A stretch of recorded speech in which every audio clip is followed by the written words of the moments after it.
আসসালামু আলাইকুম ভাই, আমি যে মালটা আবার আপনার কাছে পাঠাবো সেই পজিশন আছে নাকি দেখেন তো।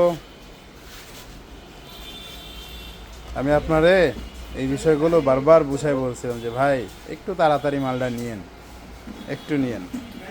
আপনি তো মাল তো তুললেনই না, বরং আমার ক্ষতি করলেন। এই যে একটা বোতল দেখেন, এই বোতলগুলোর কিন্তু আর ইনটেক যে একটা ভাব, এই জিনিসটা আর নাই। আমি যে এই বোতলগুলো আরও অন্যজনের কাছে বিক্রি করব, সেই এটা নাই, বুঝতে পারছেন? এখন এটা এইভাবে ছিঁড়া ফাইটা কুরিয়ারের মধ্যেই পড়ে আছে, না জানি এখানে মাল মিসিং আছে কিনা। এভাবে তো ইয়েতে আসছে, তাই না? এখানে এই মাল মিসিং আছে কিনা তাও আমি সঠিক জানি না। যদি মিসিং হয় তাও আমার উপর দিয়েই যাবে।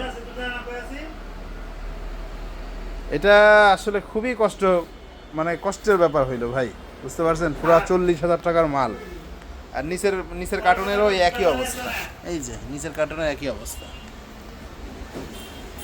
এইগুলা এখন আমি যদি রিটার্ন নিয়ে যাই, আমাকে প্রত্যেকটা বোতল হচ্ছে বাতিল করে দিতে হবে, কারণ এইগুলো বোতল আর ইনটেক নাই। এইগুলো হচ্ছে যে গায়ে দেখেন স্ক্র্যাচ পড়ে গেছে, এই বোতলগুলো স্ক্র্যাচ পড়ে গেছে। আবার ওই যে গ্যাস ফেনা হওয়ার কারণে অনেক বোতল হচ্ছে যে ফুলে গেছে।